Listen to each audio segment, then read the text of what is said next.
Yes, I'll be there.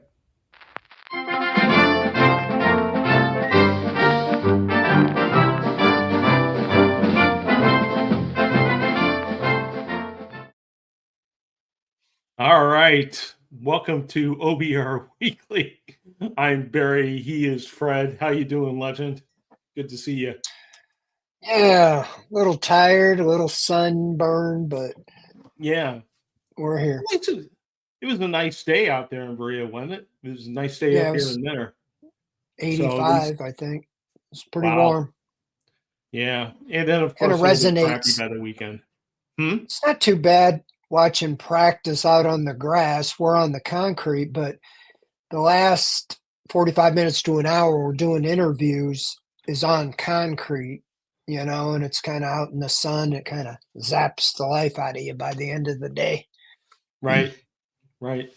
Yeah, I would think so. I haven't gone out there for years, but I just remember standing out there in the sun, and it gets to you after a little while. But there's a lot of Cleveland Browns fans that would love to trade places with you, Fred, and be able to watch minicamp. And you are our eyes and ears there. So we look forward to hearing from you about what you learned.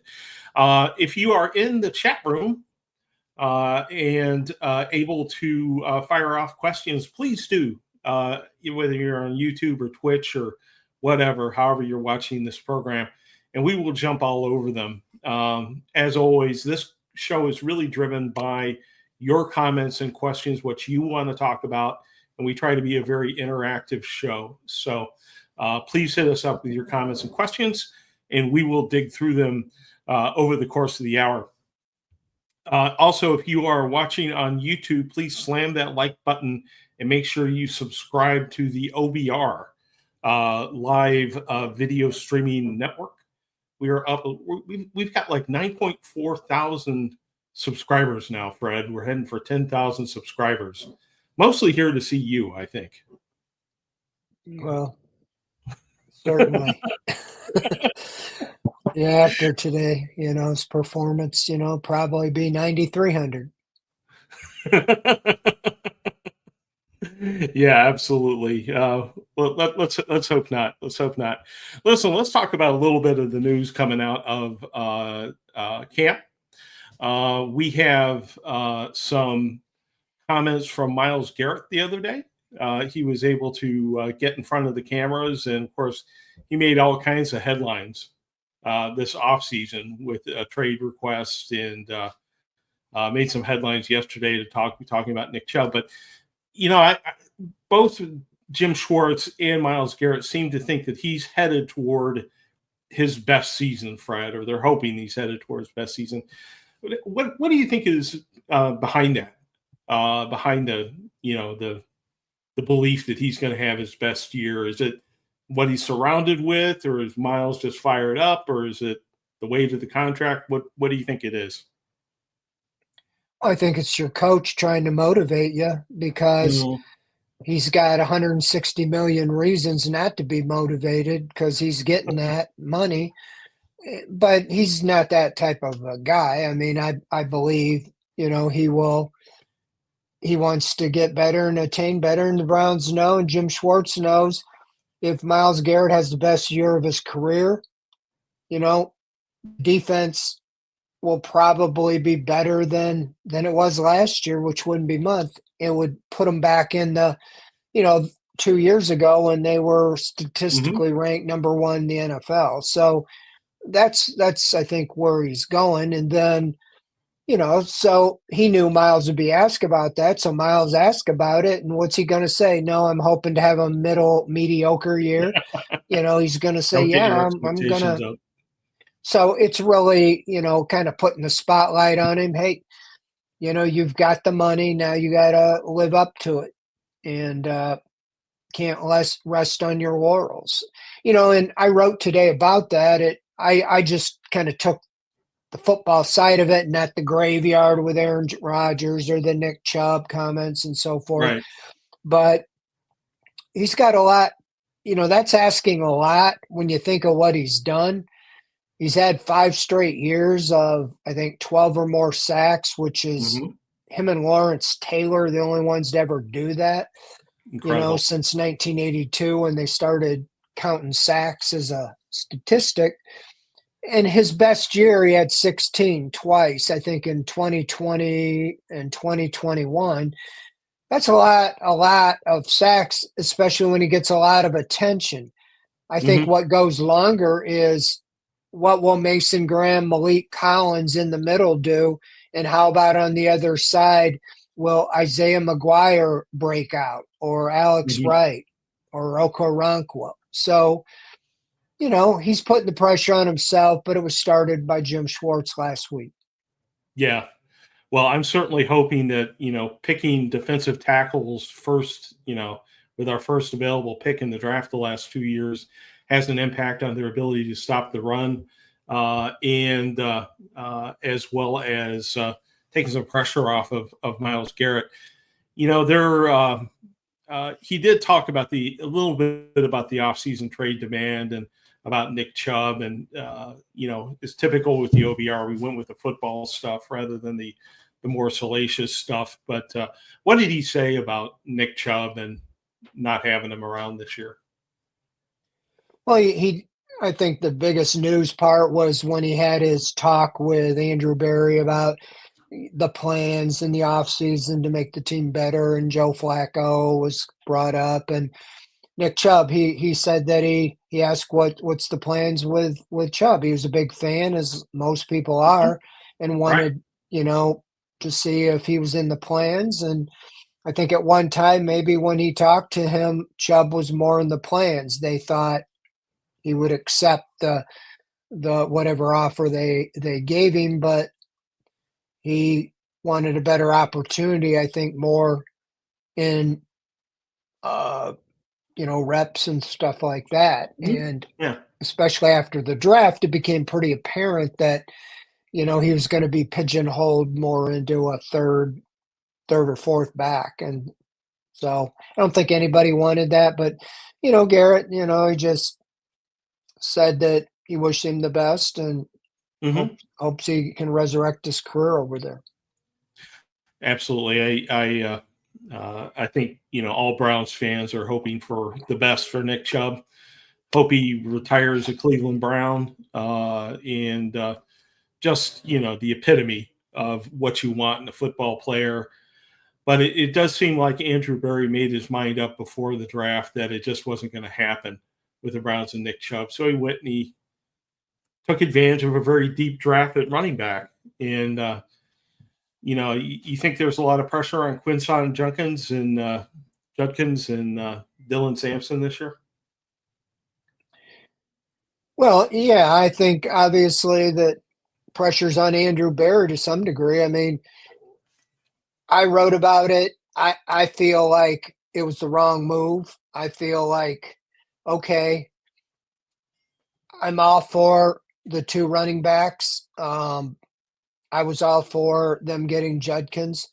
I thought maybe they'd get one later in the draft or a free agent. I mean, Sampson, I can't argue, he's got the pedigree, right there. So you got two front line guys.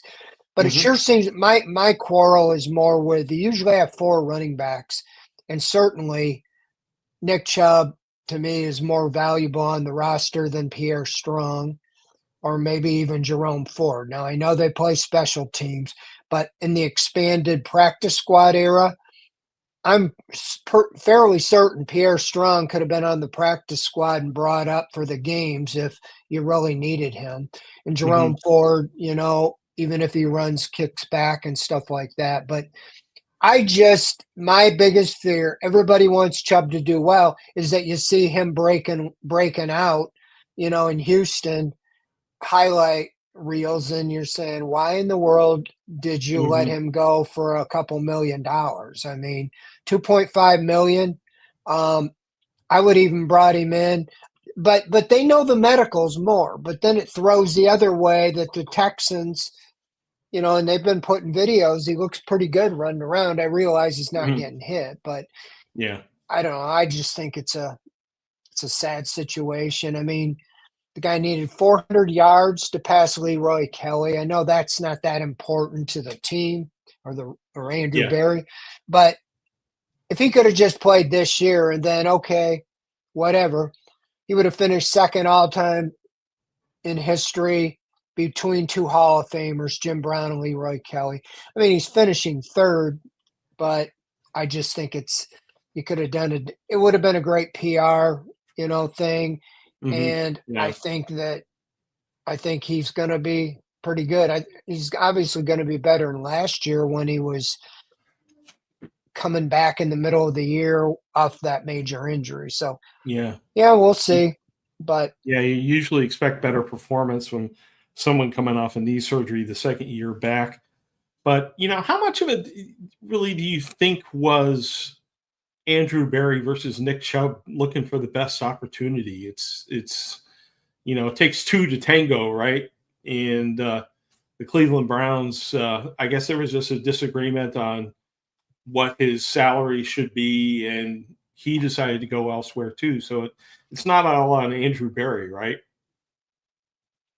well, as I understand from, with the qualifying offer, they could offer him like 3 million or something like that, and it would only count about half that against the salary cap. If that's true, that's what I was led to believe. You could get him, even though he's getting 3 million or whatever. I think Mhm. last year he got 2.5 million guaranteed and incentives. The and it just seems like uh okay, I know Ford took the guaranteed money, 1.7 million or whatever. It just seems like in today's world, it's probably more of a ripple effect again from Deshaun Watson that they just Mhm. can't, you know, swing everything, every feel good story. But I really thought he was going to return. I'm going by what Chubb said over and over and over. He doesn't like to go to new situations. He is very comfortable here. And he said that many times. I think the agent said, look, they drafted two guys they're going to run. You're not going to get any opportunities or very Mhm. few. And let's go resurrect your career, somewhere else. So I think that's what happened. I don't think it was a money issue actually anyway. I think that after the draft. If if they would have got it done before the draft, I doubt if they would have drafted the second running back. I Right. think they might have taken one as a free agent, but I don't think they'd have taken Sampson at that point, feeling like, okay, we got Chubb and Ford, as well Yeah. as Judkins. Right. So, but what I will guarantee you is that if Chubb does break out and uh, as E. Gillen spending the worst case scenario here says one of the rookies misses a block, the quarterback gets creamed. Um, Andrew Berry's going to get the criticism. That's And for sure. why does they have to go to Houston? I mean, the Texans seem like they have fleeced the Browns over and over, and Yeah, they're going to they throw sure one do. more jab in there. Yeah, just an opportunity to up the pain a little bit on the Browns. But Browns do have some youngsters themselves to look at here. Most likely, mostly at the quarterback positions. And so, reading your report from camp today, it sounds like Dylan Gabriel or Shadur Sanders got most of the opportunities in 11 on 11. How'd they look? Yeah, I think both of them had their spots. I think Gabriel had the first crack at it. They Mhm. did 11 on 11 uh, against the first team and the second team defense early on, more of a red zone. And Gabriel was the first one up. Then Flacco took a few reps, and then Sanders. Pickett didn't do that, but then they went to 11 on 11 a little later, and Pickett was the first one up. But Gabriel and Sanders both did the 7 on 7s to finish practice. And, you know, I saw Gabriel sail some over those, in the red zone, throw high, and I saw him make a nice pass to Blake Whiteheart or whatever you call him.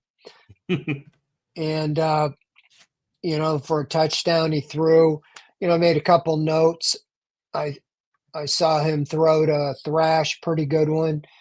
Sanders, he had a nice throw, to Gage Lavardian, and he threw a screen to I think it was Judkins, went pretty well, and he threw to Deontay Johnson, who I was trying to keep an eye on to see if he did anything, and Right. caught some passes today. Yesterday, he had a drop, and we talked to him after practice. But yeah, I think Gabriel and Sanders.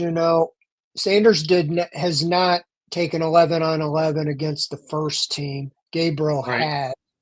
Um, he was asked about Stefanski was asked about that, and he said that you just really can't read anything into it.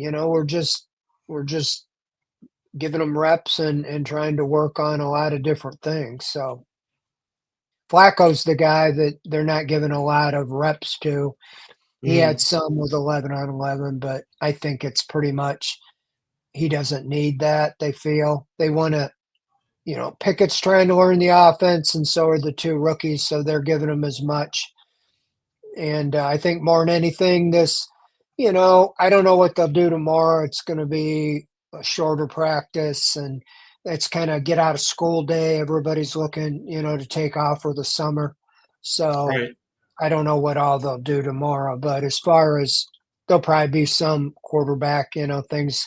They're trying to come up with a pecking order because when you get to training camp, I think you have your first preseason game on the 8th of August.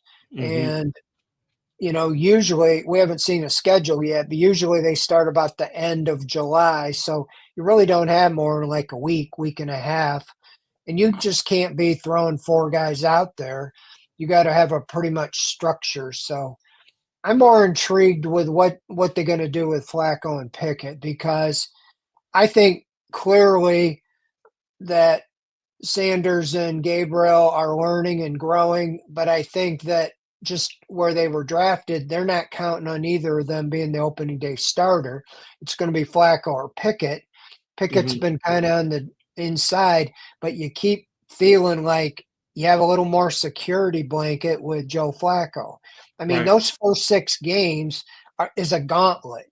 And I think you would feel much better with Flacco out there to start the season, especially over two rookies, the third and fifth rounder, but Pickett's getting a lot of opportunities. He's not doing anything that that is making your eyes pop out, but Right. he's getting the ball to receivers and playing it safe. And Flacco, like I said, lately we haven't seen a lot of him, but we all know he threw one in the corner of the end zone. It was Brendan Bates went up where only he could get it, and I thought it was a touchdown, but when he came down, the defender knocked it out, so it was incomplete. But Right. I just we know Flacco, what he can give you, and it just seems at least right now, all things would give you a little more sense of security entering a season with a guy that's been doing it for 18 years.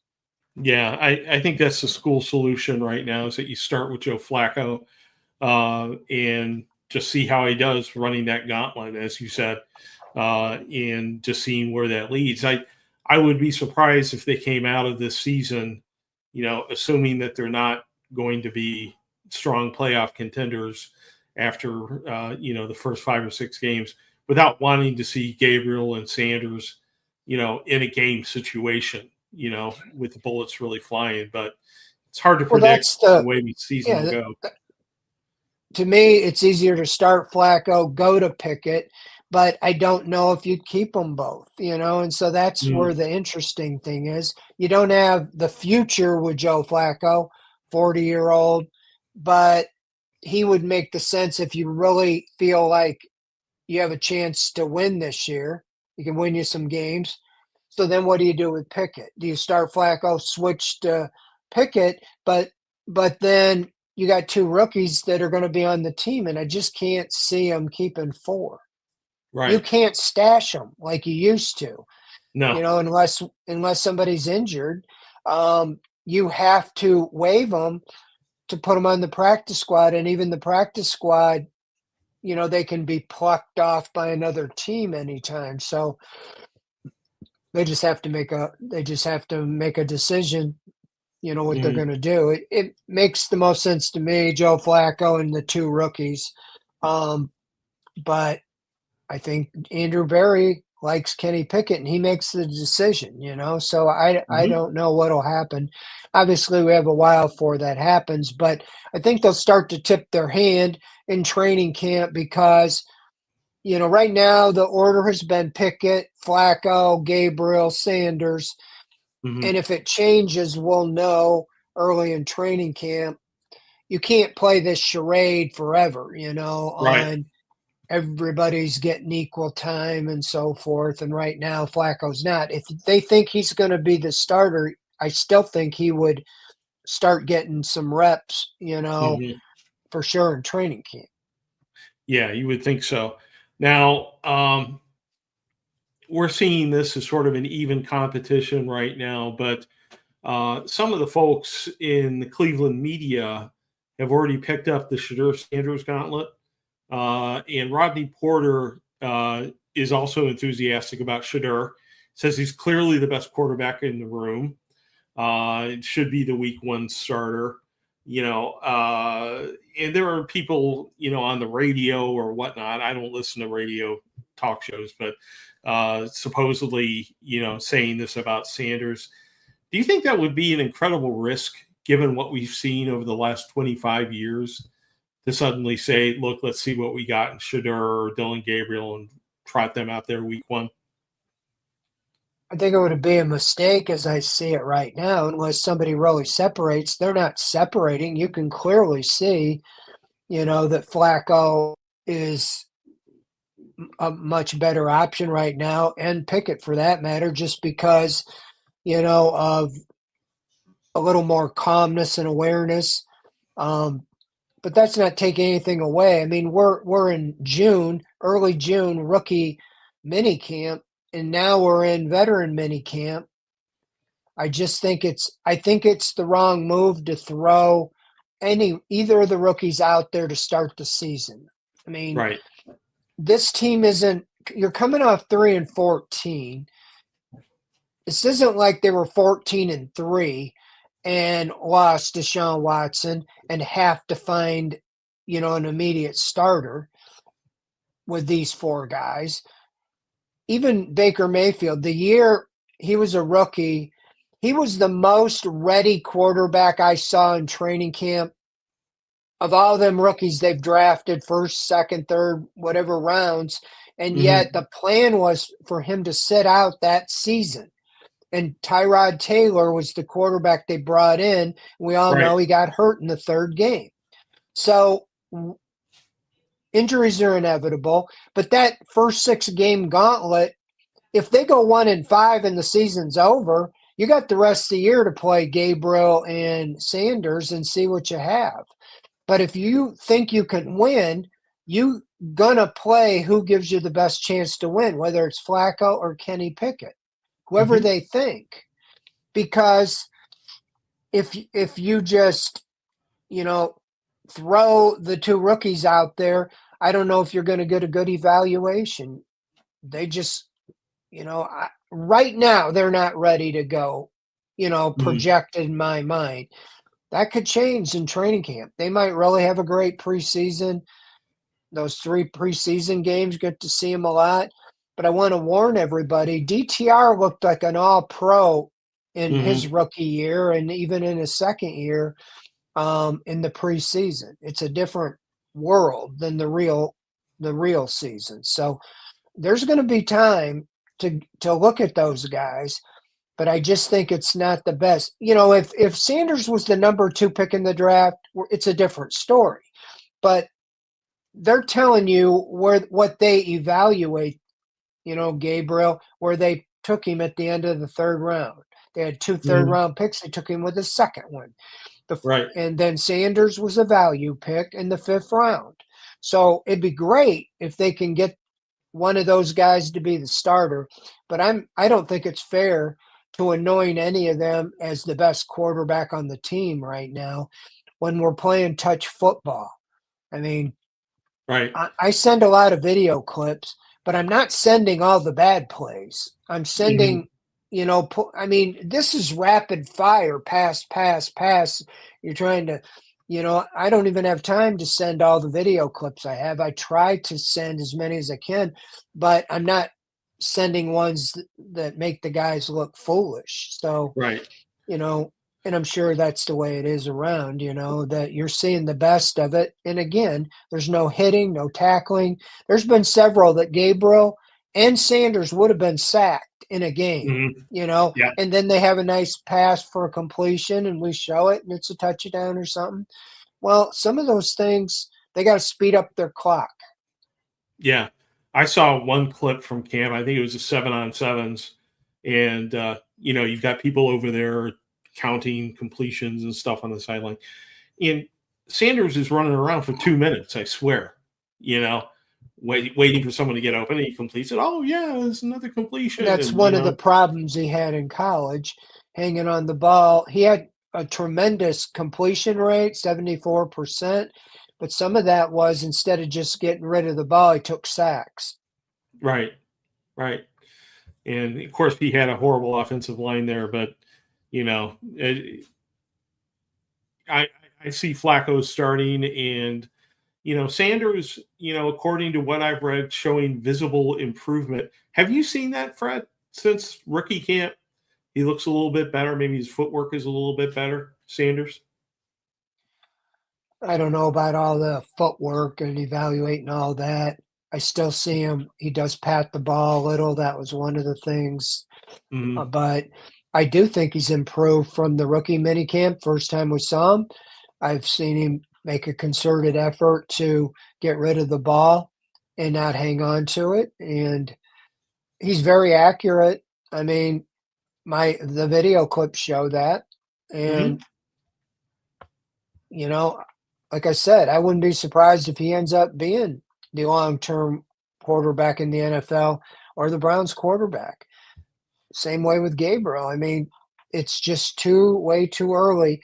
You can't evaluate really until somebody's, in pads and they're under duress. And, that's where it'll be a really good look against the Panthers and the Eagles in those practices to see how did they do. And then those are probably more important, or going to be more important as opposed to the preseason games, Yeah, because most absolutely. teams aren't playing their frontline guys very much. And those practices, the coaches like it because they can control it and they can control the situations. And the Browns can put, Sanders, Gabriel, Pickett in situations that they want to see how they respond. And, I think those will probably be the most important sessions of training camp. Right, right. All right. Well, I'll tell you what, Fred, we are half an hour into this. I wanted to talk to you a little bit about Aaron Rodgers, but we got a bunch of questions queued up here and we'll dig through. I just want to remind you all, if you're watching the show and you enjoy the OBR streaming network, presenting multiple programs every weeknight, the way to support the OBR is to come in and try out our VIP program. VIP subscribers get exclusive access to our premium forums, including Insider Central for scoops and Ask the Insiders, where Lane Atkins and the rest of the gang hang out and answer all your questions. We try to get to every question. Lane by himself is worth the price of admission. You get all the OBR VIP stories, all the film analysis, all of Jack Duffin's salary cap analysis, and you get all the exclusive recruiting and transfer portal scoop from across the 24/7 network. And then finally, as soon as you renew your subscription, you get Paramount Plus for free, just thrown in with Showtime. It's awesome, man. Why not join the OBR VIP subscription and support all this great free programming that we do here on YouTube? All right, so let's go to the questions that have piled up in the chat room. Let's go first to Fumble. Fumble says 2 choices. Jones becomes a franchise left tackle, and you need to draft a QB and a good QB draft, or one of the rookies QBs take over and you draft a left tackle next year with Jones moving to right tackle. Boy, oh boy. What do you think of DeJuan Jones and what he has shown so far, Fred? I just hear nothing but good reviews. Well, he looks good. He's moving well, but again, they're not hitting. Myles Garrett's run by him a couple times, and I like that Garrett said Jones came up to him and asked him for tips on how to slow him down. And you got one of the best edge rushers in the NFL, probably the best ever in Browns, franchise history. And he gets to practice against him every day when they get to training camp and so forth. So he's acting like a sponge. He's only 23. I think a lot of us, the biggest thing is health concerns, and it relates to his size and weight. And he looks much better. I don't know if I'd use the word slim. I think I did in one of my tweets. But yeah, I mean, he's svelte for his size. But I think it'd be great if he's the long-term answer at left tackle. I mean, they thought they invested in Jedrick Wills for that. But I was good with him as the right tackle. As long as he can be one of the bookends. Left tackle, I think, would be preference because those are harder to get, and you're protecting the blind side unless it's Dylan Gabriel, who's left-handed. Right. But, yeah, if he's the left tackle, they can – I think right tackles are easier to draft or find. You don't have to maybe, get the top one, at the top of the draft.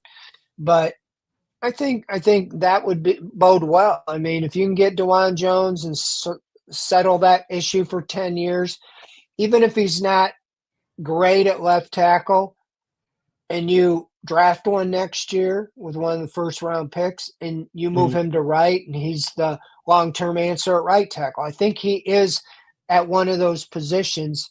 It's just a matter of can he stay on the field. And if he stays in shape and committed to what he talked about is nutrition and all those type things, I think it trends up. The arrow's pointing up, and he's got a lot of motivation. He's in his third year. Next year would be a contract year, and if he's a left tackle, that's some buku money, even more so than a right tackle. So I would be very motivated to stay in shape and to be able to show the Browns I can be the answer at left tackle. And I can stay on the field for all 16 games. I mean, you look at Joe Thomas, 10 straight years, every snap. I mean, I know that's an anomaly, but that's what you want. You want somebody you can count on. Joe Bitonio, Joe Thomas. Those are hard to find, and especially at tackle. We ask about playing, everybody knows about Jedrick Wills and the complaints about him when he was healthy. As reporters, we ask all the time, what about looking at DeJuan Jones at left tackle? Nope. Until they had no options last year, they threw him over and he did pretty good. Now he's the left tackle. It's like, oh, okay, good idea. Media ahead of the coaching staff on that one, it seems. But what a win for Andrew Berry if he does move in as a left tackle. He was a fourth-round draft pick out of Ohio State? Fourth-round pick. I think he was projected to be low first or second-round pick.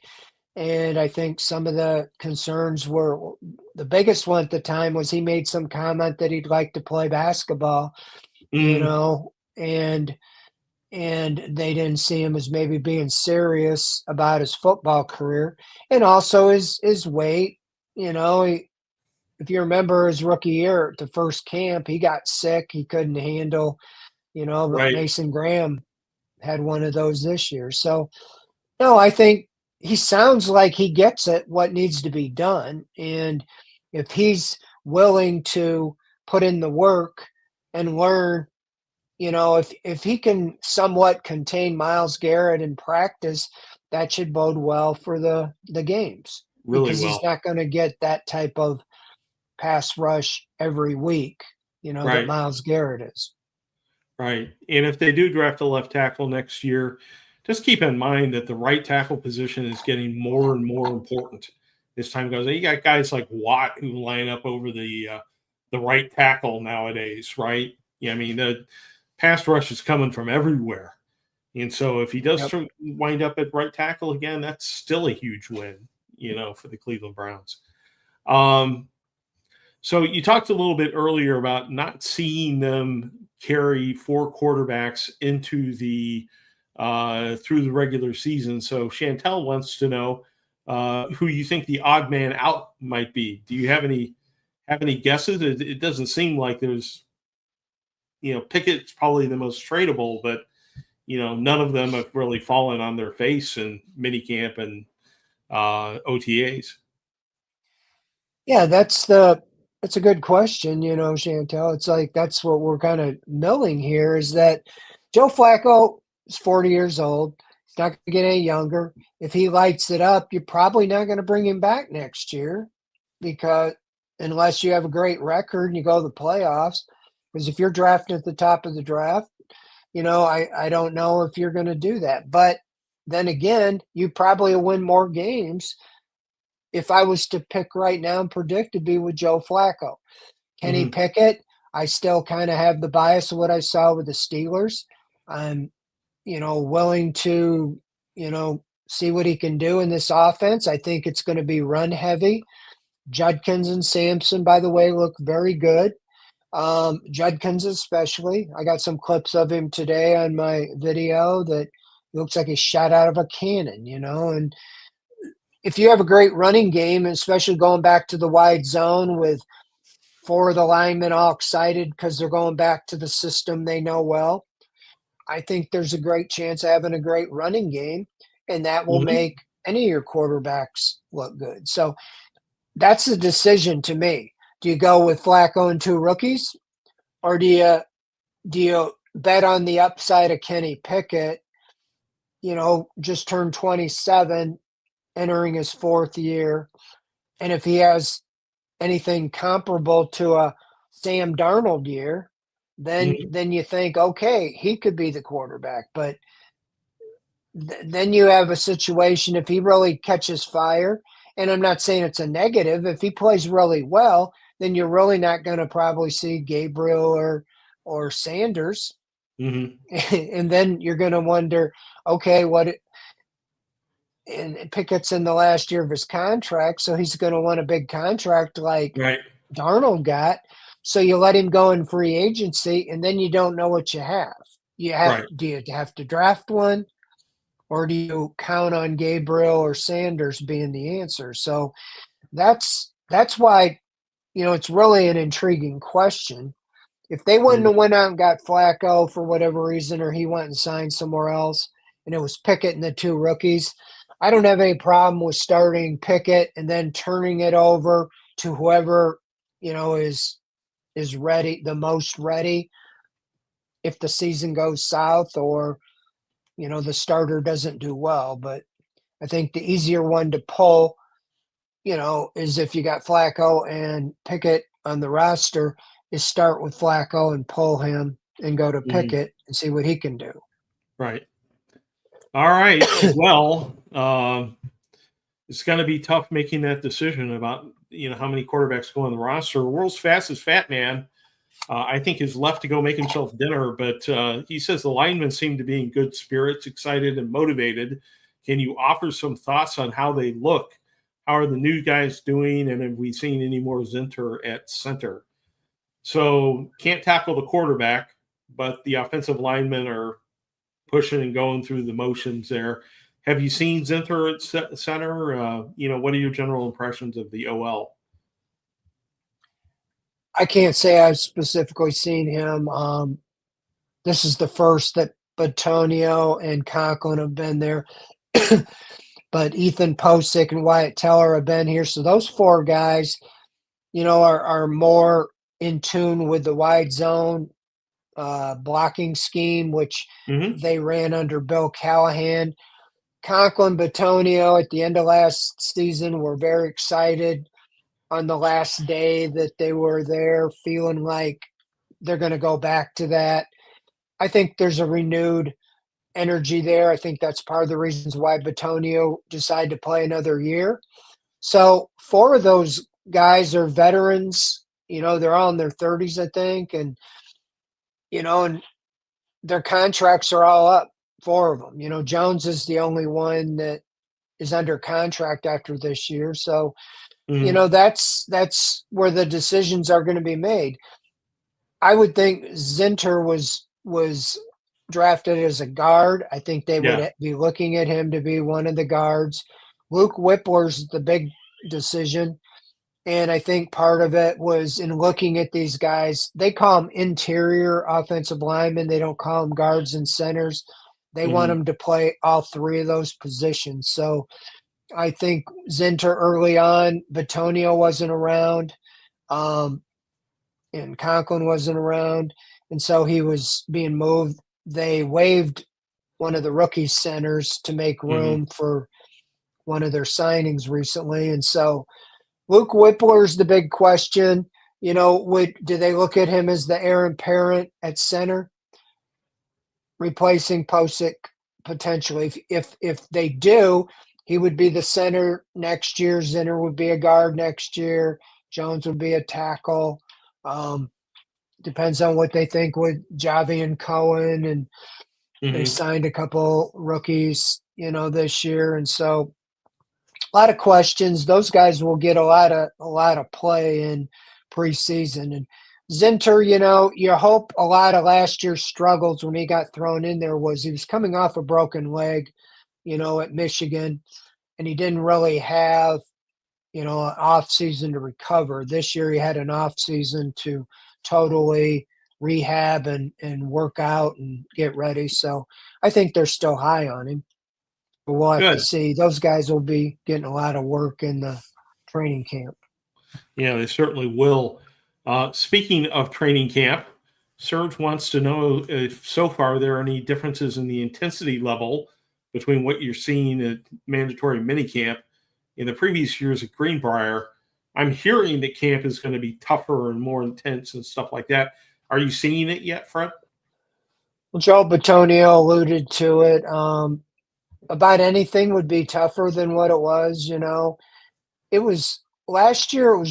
It was obvious that the whole goal was get to the season with Deshaun Watson healthy and everybody healthy, and they had all their projected guys, except that didn't happen because their tackles weren't ready. But I think they cleaned out their training staff. They let go their longtime trainer. I think whether they're blaming a lot of that, the injuries, but they know the injuries were more than anybody in the league. You look at some teams, I would see the injury report when the Browns played late in the season. The other team had 1 or 2 guys on it. And the Browns had 25 guys, it seemed like. Right. It is And crazy. so I don't know what the answer is, but they got to stay on the field. And I just think that, when you put the whole thing together, you got to have a balance of you don't want your guys to get hurt, but you got to toughen up. And I do think it'll be a little more intensity. Again, they're not hitting. There's no pads. So it's hard to gauge anything now. I'm not saying they're going to knock each other's brains out, but I do think as poor a tackling as this team was last year, that they would put more emphasis on tackling and taking guys to the ground. So many times I think in practice they just popped and they didn't wrap up, and the guy, in the game would go for 5 more yards.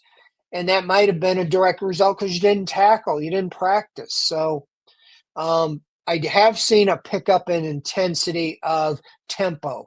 There's 2 different fields going, in scrimmages, 2 quarterbacks in each field. So they're doing a lot more in the same amount of time. Will that be the same in training camp? I don't know. I don't know if you're going to have time to run all the reps with the rookie quarterbacks and so forth. So I'm looking for some changes. They said they were going to look at everything, and I would think you'd have to look at the intensity of training camp, and by playing two different teams and practices, you Hmm. can't help but ramp up the intensity in those things.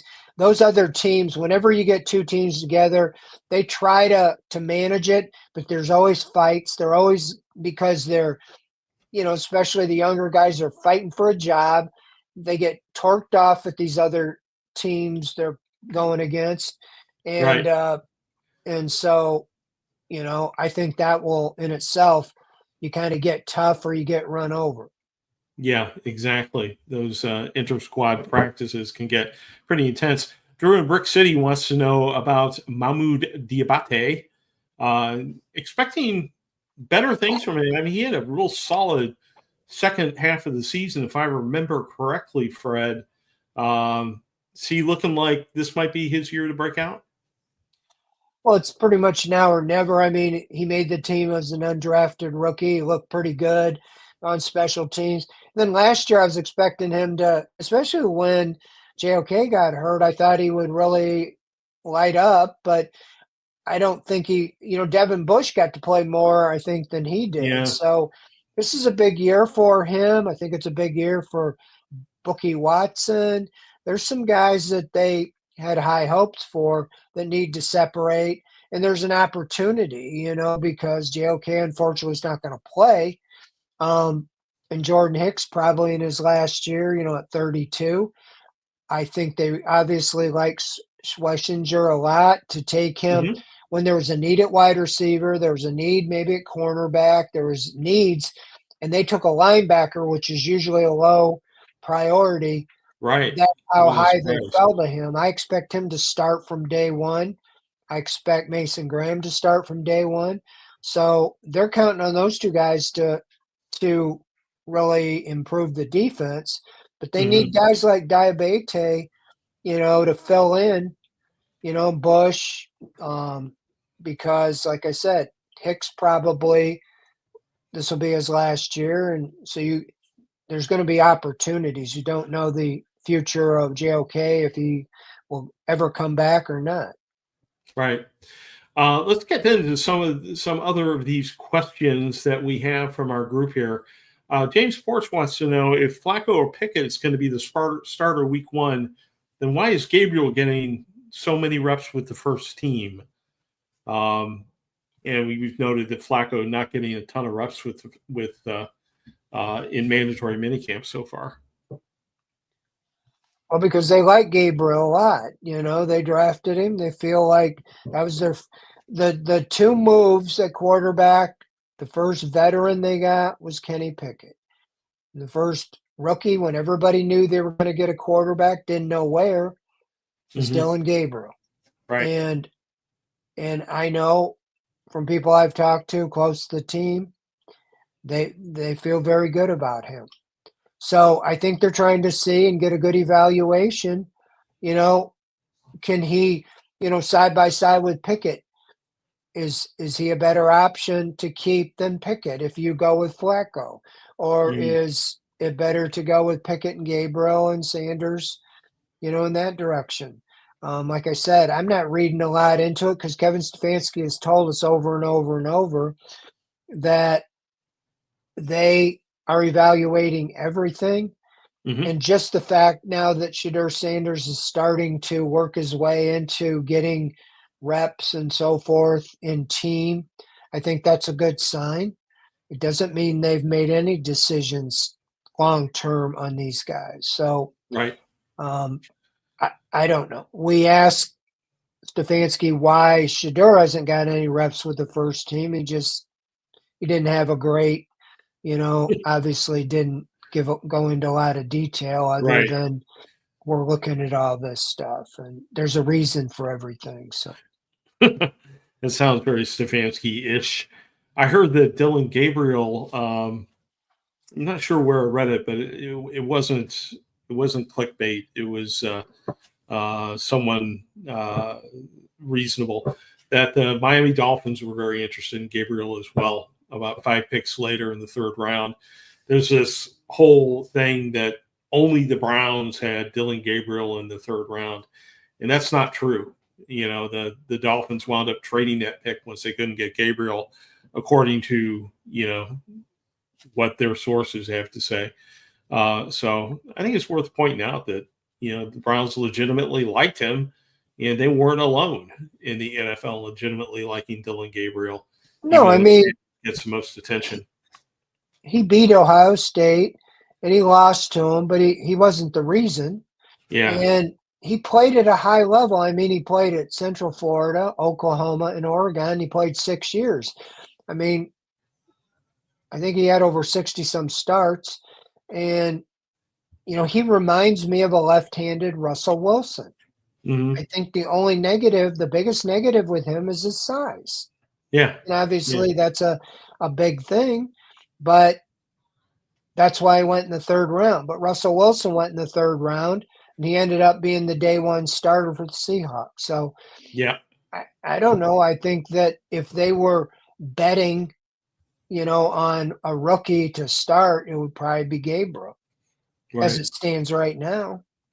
But they're going to, after this mini camp, have 6 weeks as coaches to formulate, okay, what do you guys think? What direction do we go? And that's where it's really going to ramp up and you're going to see. And I think those preseason games are going to be important, but more Yeah. important will be the scrimmages with the Carolina Panthers and the Philadelphia Eagles. You got the Super Bowl champion, and you got your two rookies are going to be going up against the Super Bowl champion defense. Yeah, it's going to be very interesting training camp practices. We're going to have, the exhibition games. It's all going to be interesting this year, given that quarterback competition. So, we got a rumor. I love rumor mongering. Kenny Lanzo writes, "Is the rumor true about the Lions inquiring for Shadur for a 5th-round pick and hooker?" I honestly don't know. This is the first I've heard that. So let's spread it around and make sure that people write stories on it and stuff like that. I haven't heard that, Kenny. I will look for it for the Newswire tomorrow and see where that's coming from. Let's see here. Surge MDC asks, if August rolls around and there's not a giant gap between the young guys and Flacco, you think they go with the young guys? I would think so. I mean, it's just, it really, to me, I think that they've been saying all along, this isn't a rebuild year. This is, you know, I don't know if that's just front office speak, coach speak, what the speak is, but those first 6 games are going to kind of set the tone. Mm-hmm. If you go 1-5, 2-4, I don't know if you can really believe you're going to win the AFC North or you're going to make the playoffs. And so then what are you playing for? Right. Are you playing just to win 4, 5, 6, 7 games? Or are you trying to see what you have in Pickett, Gabriel, Sanders, Right. And so I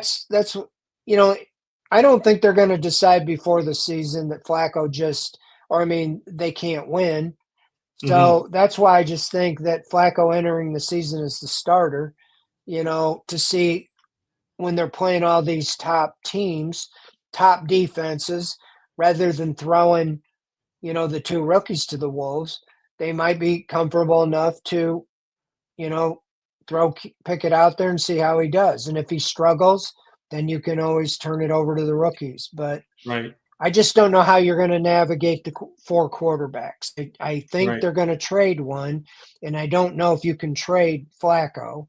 So that's where it comes down. I don't think they'll trade a rookie unless they get bowled over, because No, I why? You don't think got him so. under contract for 4 years Exactly. at a Exactly. very minimal rate. And Yeah, if you want one to see of what you them got. pops and emerges, you got Mhm. gold.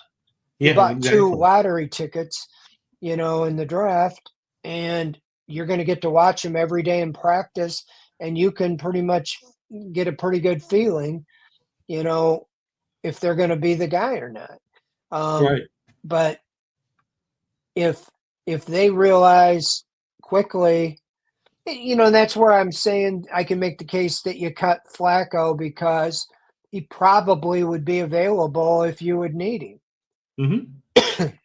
Yeah, I don't know. We got to give it some training camp. We got to get through those practices with the Eagles, for example, in the Panthers. But I want to see more out of Kenny Pickett. If they're going to have to make difficult decisions about this, um, I'm not reading rave reviews coming out of minicamp. I'm not reading horrible reviews either. But he's got to justify his presence here. Given the value in keeping those two rookies. All right. That's just my opinion. And I'm allowed to have one, I think, sometimes. Jeff Tucker wants to know, have you seen any true RPOs with the quarterback turning his back on the different defense? And if so, are the rookies looking at it when their back is turned? I'm not sure exactly what that means, but have you seen some RPOs in practice, or are they not really practicing much of that? I haven't seen much of that. I've seen a lot of motion. I've seen a lot of two backs out there, maybe Mm-hmm. one in the backfield, one split out as a receiver. I've seen two tight ends, almost like a 22 type, two backs and two tight ends, splitting one out. And so, I mean, definitely when Njoku's there, you feel a little better about the receivers besides Jerry Jeudy, because there's really not anything proven out there. And seeing if you're going to use the running backs out of the backfield, the quarterbacks are all getting the ball out quickly, and so you can tell they're being stressed to get that ball out of the back, out of your hands and get it, into the hands of a playmaker. So, but I haven't seen the RPOs. Doesn't mean that they're not doing it. Again, there's two fields, Mm-hmm. Yeah, a lot going on at once, 90 players, just me. Well, on that note, Drew in Brick City wants to know if I'm allowed to come to training camp with you as your intern. He's obviously confused by my boyish good looks that I'm still in my 20s, but that's not in fact the case. Although I am capable of going and getting coffee for people, I can do that at least. But no, I'm not going to training camp as Fred's intern. I'm not planning on it. I'm hoping we can get some more people into training camp, as that goes on. But right now, Fred's the man. And thank you, Fred, for hanging out with us here tonight after spending a whole day out in Berea and answering questions and all that sort of stuff.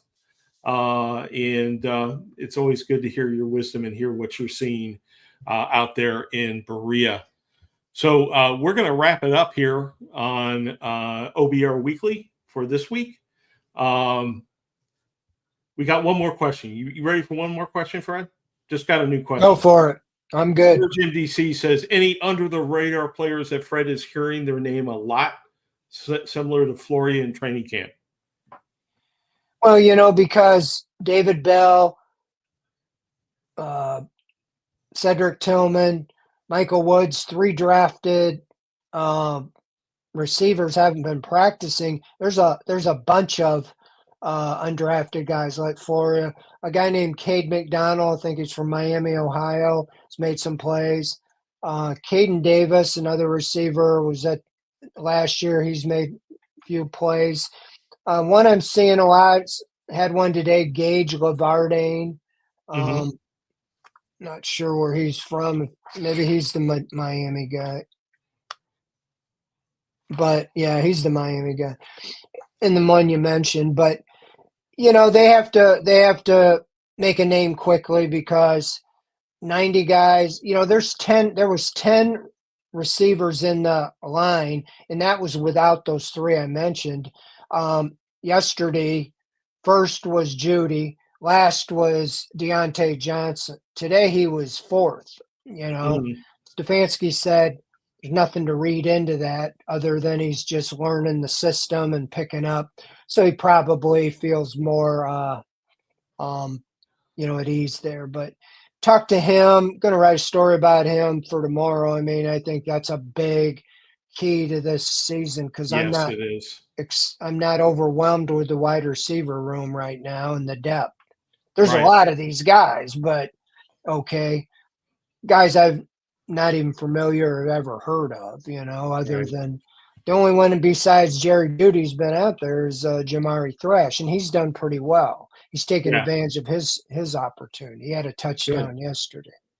I liked Jamari Thrash during the preseason last year, but once the season started, he didn't produce a ton. Maybe his second year in the NFL will be the time for him. All right, Fred, thanks for handling that last question. And thank you to everyone in the chat rooms and everyone who has been watching this show. Remember to hit theobr.com for all your news from minicamp tomorrow. And stay tuned, of course, first thing in the morning for the OBR Daily News Wire. It's just every edition of it, a classic, a new literary classic that you really have to read. Right, Fred? You always read the OBR Daily News Wire. Yeah, that was my coffee every morning, except the day you skipped a couple days ago. I did skip a day a couple of days ago. I don't do that very often. All right. Well, thanks for joining the show. We will see you again next Wednesday night for OBR Weekly. Good night, everybody. Thanks for tuning in. See you next week.